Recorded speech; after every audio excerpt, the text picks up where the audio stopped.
귀하신 하나님의 말씀은 에스더서 6장 1절부터 6절입니다. 오늘은 모르드게에 대한 이야기로 집중하게 하였습니다. 지금까지 에스더에 대한 이야기였다면 모르드게의 삶을 6장부터 다루고 있습니다. 자, 에스더와 모르드게는 삼촌과 조카로 많은 사람들이 알려져 있지만 실제로는 사촌간입니다. 나이 차이가 많이 나는 사촌이다.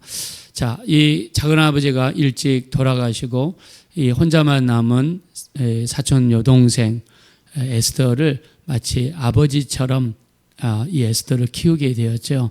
자, 이 와스데라고 하는 왕후가 갑자기 자리에서 물러났습니다. 미스 페르시아 대회가 열렸고 에스더도 출전하게 되었죠.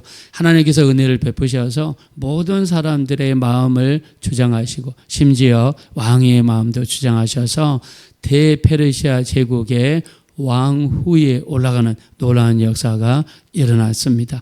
하만에 의해서 이스라엘 백성들이 죽임을 당하게 될 때 어떤 죽임입니까? 남녀노소를 다 한날에 죽여라. 그들의 재산을 다 빼앗아라. 무서운 일이죠. 자, 이런 일이 닥쳤을 때 에스더는 나를 위해 기도해 주시오. 3일 동안 같이 금식하며 기도해 주시오. 나도 금식하며 기도하며 죽으면 죽으리다 하고 왕에게 나아가겠습니다 하고 왕에게 나아가서 왕의 마음이 감동을 받고, 자, 이 에스더를 보자마자 그대의 모습이 너무 아름답다. 내 나라의 절반이라도 주겠다. 네 소망이 무엇이냐, 요구가 무엇이냐 물어보게 되죠. 이때 에스더는 내일 하만을 데리고 나오십시오. 내가 왕을 위해서 뭐를 준비하겠나이다 했습니까? 잔치를 준비하겠나이다. 자, 이렇게 하고 왕과 하만은 물러갔습니다. 하만은 너무 기분이 좋았어요. 아니, 왕후가 베푸는 그 잔치에 왕만 가는 게 아니라 자기도 불러줬다는 그 사실에 너무나 고무가 되죠. 기분이 너무 좋아서 집에 돌아오게 됩니다. 근데 이 궁궐 입구에 모르드게가 엎드려져 있는 것을 보았습니다. 자, 하만이 이스라엘 백성들을 다 죽이기로 작정한 이유가 모르드게 때문입니다. 모르드게가 무릎 꿇지도 않고 절도 하지 않으니까 그것 때문에 너무 괘씸해서 이스라엘 전 민족을 죽이기로 작정한 일이 바로 모르드게 때문입니다. 궁궐을 들어갈 때 나갈 때마다 마주칠 수밖에 없는 사람이 모르드게예요. 모르드게는 궁궐을 지키는 문지기였거든요. 그러니까 너무 보기가 싫은 거예요. 들어갈 때도 보고 나올 때 보고. 근데 요즘에 보니까 자기 관복을 벗고 베옷을 입고 땅에 엎드려서 그냥 무슨 말을 짓거리는지 기도하는 것 같기도 하고 그냥 울면서 기도만 한단 말입니다. 이 모습이 너무 싫어가지고 자기 아내 세레스와 친구들한테 하만이 이야기하니까 그러면 저놈을 그냥 죽여버립시다. 뭐 이스라엘 백성 전체를 죽일 그날까지 기다릴 필요가 있습니까? 먼저 제거합시다. 그래서 세운 나무가 50규빗 되는 약 25m 큰 장대를 세웠습니다. 모르드게를 거기에 달아가지고 죽이려고. 자, 근데 이 일이 일어나고 나서 왕이 잠을 자려고 그러는데 잠이 안 와요. 그래서 지금까지 왕실을 기록한 책을 가져오너라. 책을 가져와서 읽어보니까 이 세상에 이 자기를 죽이려고 했던 두 내시가 있었다는 말입니다. 빅당과 데레스라고 하는 두 내시가 문지기를 하는데, 자, 원래 내시는 궁궐 안에 있어야 된다고 그랬죠. 자, 문지기는 군인들이 시키는 거예요. 근데 내시가 문지기 역할을 하는 거예요. 강등당한 거죠. 여기에 악심을 품고 왕을 죽이려고 큰 음모를 꾸몄습니다. 근데 같은 문지기였던 모르드게가 그 이야기를 듣고 왕후 에스더를 통해서 왕에게 전달해 줬어요. 그래서 군사를 보내가지고 두 내시들 빅당과 데레스 이 사람들을 잡아다가 자초지정을 물어보니까 다 이실직고하면서 다 토로하는 거예요. 왕에 대해서 원한을 품었습니다. 왕을 죽이려고 했습니다. 그래서 왕이 위기를 넘겼다는 사실을 왕이 알게 된 겁니다. 자, 우리 한번 성경을 보겠습니다. 1절입니다. 다 같이 한번 읽읍시다. 시작. 그날 밤에 왕이 잠이 오지 아니하므로 명령하여 역대일기를 가져다가 자기 앞에서 읽히더니 2절입니다. 그 속에 기록하기를 문을 지키던 왕이 두 넷이 빅다나와 테레스가 아수르 왕을 암살하는 음모를 모르드게가 고발하였다 하였는지라. 아멘. 자, 내리면 하만이라는 자가 자기가 세운 25m 이 장대에다가 모르드게를 죽이려는 날이에요. 날만 새면 하만이 옵니다. 하만이 와서 이 모르드게를 죽이려고 하만이 계획을 세웠어요. 근데 너무 신기하죠. 갑자기 왕이 잠이 안 오는 거예요. 잠이 안 오는 거예요. 왕이 잠이 안 오니까는 역대일기를 가져오너라. 왕실에 대한 모든 기록을 가져오너라. 읽어보니까 가장 최근에 두 내시가 자기를 죽이려고 한 사건을 알게 된 겁니다. 여러분 왜 잠이 오지 않았을까요? 누가 그 잠이 오지 않도록 하셨습니까? 하나님이 하신 줄로 믿습니다. 우리는 그냥 기도한 것뿐이에요. 하나님께 맡긴 것뿐이에요. 하나님 우리 죽게 생겼습니다. 너무 힘듭니다. 대성통곡하면서 하나님께 기도한 것뿐이에요. 누가 일하기 시작합니까? 하나님이 일하기 시작. 우리가 할 거는 무엇입니까? 여러분들처럼 요즘에 환절기가 몸이 가장 힘들 때예요. 환절기가 되면 몸에 이 적응하는 과정에서 몸에 피곤이 쌓여가지고 여러분 주무실 때 일어나기도 힘들고 약간 이럴 때가 환절기. 특히 가을에서 겨울로 넘어가는 시기가 힘듭니다. 우리 왜 이 새벽을 깨우면서 여러분 잠을 깨우면서 왔습니까? 우리 가정을 맡기고 하는 일을 맡기고 우리 자녀들을 하나님께 맡기고 우리의 모든 일을 하나님 앞에 맡기기 위해서 나온 줄로 믿습니다. 맡기게 나온 거예요. 우리는 맡기는 겁니다. 우리가 세상 사람 의지하지 아니하고 이 사람 저 사람 찾아가지 아니하고 이 방법 저 방법 다 동원하지 아니하고 만사를 제껴놓고 하나님께 맡기기 위해서 나온 우리에게 하나님은 보고 계시고 우리 기도를 듣고 계시고 길을 지으시니가 듣지 아니하시랴 하신 하나님께서 우리 기도를 들으시고 응답으로 허락해 줄 줄로 믿습니다. 하나님이 일하시는 하나님이 일하시니까 모르드게가 대성통곡하고 3일 금식 기도하고 하나님께 맡기니까 아수르 왕이 잠이 안 오는 거예요. 그것도 모르드게가 죽기 전날 밤. 하만이 모르드게를 죽이려고 한 그 전날 잠이 안 오는 거예요. 그래서 아마 밤이 맞도록 책을 읽은 것 같습니다. 모세가 창출 레민신 5개 책을 썼습니다. 창세기, 출애굽기, 레위기, 민수기, 신명기. 그래서 이스라엘 우리는 이거를 모세 오경이라 그러는데 이스라엘 백성들은 이거를 토라라고 그럽니다. 토라. 성경 중에 성경이다. 그래서 토라라고 그래요. 그래서 이거를 필사할 때 옛날에 이 두루마리 양의 가죽이나 아니면 갈대로 만든 종이에다가 이거를 붓으로 성경을 필사했어요. 그래서 그걸 평상시에는 이렇게 말아가지고 다니다가 그 안식일 날 회당에서 읽을 때 그 두루마리를 펴니다. 그리고 그 성경 말씀을 읽습니다. 근데 오랫동안 쓰다 보면은요, 이 두루마리가 낡아지고 헤어지고 찢어집니다. 그러면 펴면은 어떨 때는 쪼개질 때가 있어요. 그러면 그걸 버리느냐? 안 버립니다. 이스라엘 백성들은 이 성경을 묻는 공동묘지가 있어요. 성경만, 이 토라만 묻어버리는 공동묘지가 있어요. 그래서 모아다가 단정하게 이 괴짝에다 짜서 흙 속에다 집어넣어서 거기다가 성경책을 묻습니다. 저는 캐나다에 살면서 그걸 보면서요, 저는 신학을 캐나다에서 주로 했기 때문에 보면서 정말 감동을 받았습니다. 하나님의 말씀을 이렇게 귀하게 여기는구나. 하나님 말씀을 이렇게 귀하게 여기는. 마지막 책이 신명기입니다. 신명기는 모세의 유언과도 같은 책이에요. 자기가 죽기 전에 이스라엘 백성들에게 이것만은 꼭 전해야 되겠다고 작정하면서 쓴 책이 유언과 같은 책이 신명기입니다. 그래서 이스라엘 백성들은요, 태어나면 성경을 외웁니다.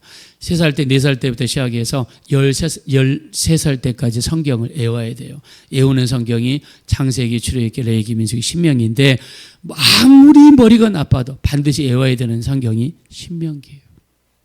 신명기 1장 33절. 너희 하나님, 우리 하나님은 너희보다 먼저 앞서가시며 진칠 곳을 찾으시며 너희가 갈 곳을 지시하신 분이시니라 라고 하나님을 정의했습니다.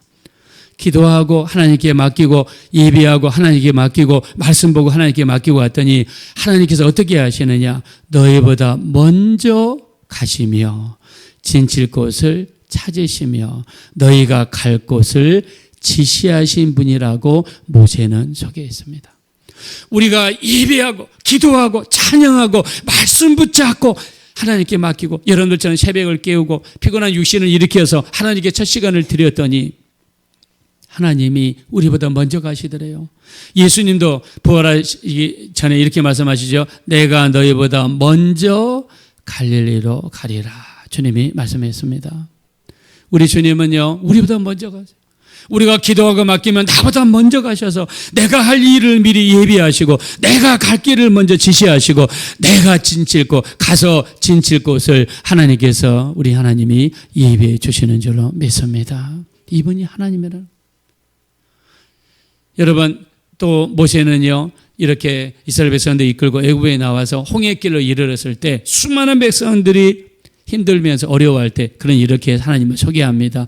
너희는 두려워하지 말고 가만히 있어서 너희를 위하여 행하시는 여호와의 구원을 보라. 그가 너희를 대신하여 싸우시리라 라고 출애굽기 14장 13절 14절에 말씀했습니다. 하나님은 우리를 대신하여 싸우시는 분입니다. 우리는 힘이 없습니다. 우리가 마귀를 어떻게 이깁니까? 마귀는 보이지 않는데요. 링 위에 올라가서 두 권투 선수가 싸우는데 한 사람은 소경이고 한 사람은 눈을 뜬 건장한 자라면 그 싸움 어떻게 이깁니까? 그러나 우리를 대신하여 싸우시는 분이 있습니다. 바로 우리 주 예수 그리스도 십자가에서 사망 권세, 마귀의 권세를 이기시고 3일 만에 부활하신 그 주님이 영으로 우리와 지금 함께 하시고 우리를 도우시기 때문에 주님을 의지하고 주님께 맡기고 주님께 기도하고 말씀 붙잡고 나가는 자에게 주님의 승리의 역사를 허락해 주실 줄로 믿습니다. 자, 하나님께서 아하수의 왕을 못 자게 만드는 거예요. 그리고 역대 일기를 읽게 만드는 겁니다. 봤더니 모르드게가 자기를 사실 구해줬네요. 모르드게가 나를 구해줬다는 것을 알게 됐습니다. 그래서 지시합니다. 자, 4절 보겠습니다. 4절 우리 다 같이 한번 읽읍시다. 시작. 왕이 이르되 누가 뜰에 있느냐 하매 마침 하만이 자기가 세운 나무에 모르드게 달기를 왕께 구하고자 하여 왕궁 뜰에 이른지라. 우리 6절 읽겠습니다. 시작. 하만이 들어오거늘 왕이 묻되 왕이 존귀하게 하기를 원하는 사람에게 어떻게 하여야 하겠느냐. 하만이 심중에 이르되 왕이 존귀하게 하기를 원하시는 자는 나 외에 누구리요 하고. 왕이 갑자기 물어봅니다. 하만에게 왕이 존귀하게 하기를 원하는 사람. 왕이 좀 누군가를 존귀하게 영화롭게 좀 사람들 앞에 좀 자랑스럽게 내세우고 싶은데 이런 사람이 있다면 어떻게 했으면 좋겠니? 물어봤어요. 하만이 생각합니다. 나밖에 누가 이 나라의 이인자가 있느냐? 누가 나 외에 존귀하게 되기를 원할 자가 있겠느냐? 그러면서 자기를 존귀하게 해주기를 원한다고 착각을 한 하만은 이렇게 이야기합니다. 자, 7절부터 한번 우리 9절까지 한번 읽어봅시다. 시작. 왕께 아뢰되 왕께서 사람을 존귀하게 하시려면 왕께서 입히시는 왕복과 왕께서 타시는 말과 머리에 쓰시는 왕관을 가져다가 그 왕복과 말을 왕의 신하 중 가장 존귀한 자의 손에 맡겨서 왕이 존귀하게 하시기를 원하시는 사람에게 왕을 입히고 말을 태워서 성중 거리로 다니며 그 앞에서 반포하여 이르기를 왕이 존귀하게 하기를 원하시는 사람에게는 이같이 할 것이라 하게 하소서 하니라. 아멘. 하만이 착하게 했습니다. 왕이 존귀하게 하기를 원하는 자는 나밖에 누가 있겠느냐? 착하게 했습니다. 세 가지 제안을 하죠. 왕관을 씌워주십시오. 왕의 입는 옷을 그 사람에게 입혀주십시오. 그리고 왕의 말에 태우셔서 이 수상궁을 돌아다니면서 왕이 존귀하게 하기를 원하는 자는 이렇게 하리라라고 외치게 하면서 돌아다니게 해주십시오. 여러분, 왕이 쓰는 왕관을 세상에 쓰게 해달래요. 왕이 입는 옷을 입게 해달래요. 무서운 사람이죠. 왕 노름을 하겠다는 거죠. 근데 이 하만이 어마어마한 착각이었죠. 자, 이 왕이 어떤 말을 하는지 한번 보겠습니다. 우리 10절입니다. 다 같이 한번 읽겠습니다. 시작. 이에 왕이 하만에게 이르되 너는 네 말대로 속히 왕복과 말을 가져다가 대궐문에 앉은 유다 사람 모르드게에게 행하되 물은 네가 말한 것에서 조금도 빠짐이 없이 하라. 하만이 왕복과 말을 가져다가 모르드게에게 옷을 입히고 말을 태워 성중 거리로 다니며 그 앞에서 반포하되 왕이 존귀하게 하시기를 원하시는 사람에게는 이같이 할 것이라 하니라. 아멘. 이 모르드게에게 왕관을 씌워주고 왕의 옷을 입혀주고 말을 태워 돌아다니게 하라. 자, 근데 왕은 차마 뭐를 하라고 하지 않았습니까? 여기에 왕관이란 말은 없습니다. 아마 왕이 굉장히 기분이 나빴던 것 같아요. 아마 하만에 대해서 다시 한번 생각해 본 계기가 되지 않았나 생각합니다. 하만은 자기일 줄 알았는데 갑자기 모르드게를 지명을. 모르드게는 누굽니까? 하만이 미워하고 들어가며 나가며 싫더라도 마주쳐야 했던 그 사람이죠. 모르드게를 죽이려고 큰 장대를 세워서 이제 모르드게를 죽이려고 이 50규빗 되는 장대를 세운 사람이에요. 근데 갑자기 모르드게를 불러다가 모르드게에게 왕복을 입혀라. 그리고 왕의 말에 태워라. 그리고 하면서 온 시내를 돌아다니면서 외치게 만들었습니다. 하만은 이 사건 때문에 큰 수심에 빠지게 됩니다. 자, 우리 한번 12절 보겠습니다. 다 같이 한번 읽겠습니다. 시작. 모르드게는 다시 대궐문으로 돌아오고 하만은 번뇌하여 머리를 싸고 급히 집으로 돌아가서. 아멘. 하나님께서 일하시면 원수라도 더불어 화목하게 하시고 하나님이 일하시면 상황을 역전시켜 주시는 이 일을 하나님이 하시는 줄로 믿습니다. 우리는 내일 일은 모릅니다. 그냥 오늘 기도하고 하나님께 맡기는 것입니다. 부지런히 예배하고 부지런히 기도하고 부지런히 주님을 의지하는 것입니다. 주님께 모든 것을 맡기는 것입니다. 베드로전서 5장 7절 말씀드렸습니다. 너희 염려를 주께 맡겨버려라. 그가 너희를 돌보시느니라 말씀하셨습니다. 이 말씀하신 우리 하나님께서는 우리를 돌보시고 인도하시고 이끌어 주실 줄로 믿습니다. 아무리 죽을 것 같은 큰 염려, 근심, 걱정이 있더라도 기도합시다. 예배합시다. 맡깁시다. 모르드게의 상황을 역전시켜 주신 그 하나님은 지금도 살아계셔서 우리의 삶 속에서 역전의 역사를 베풀어 주실 줄로 믿습니다. 우리 하나님께 온전히 맡기시는 모두가 되어지시기를 예수님의 이름으로 축원합니다. 이 시간 기도하실 때 우리에게 아무리 죽을 것 같은 염려, 문제, 어려움이 있을지라도 모르드게처럼 하나님께 맡기고 기도하고 하나님의 때가 될 때까지 기다릴 수 있는 우리 모두가 될 수 있도록 역전케 하시는 하나님, 상황을 바꾸시는 하나님께서 우리를 대신하여 일할 것이라고 믿고 기도로 맡기는 우리가 되게 해달라고 합심으로 간절히 기도하겠습니다.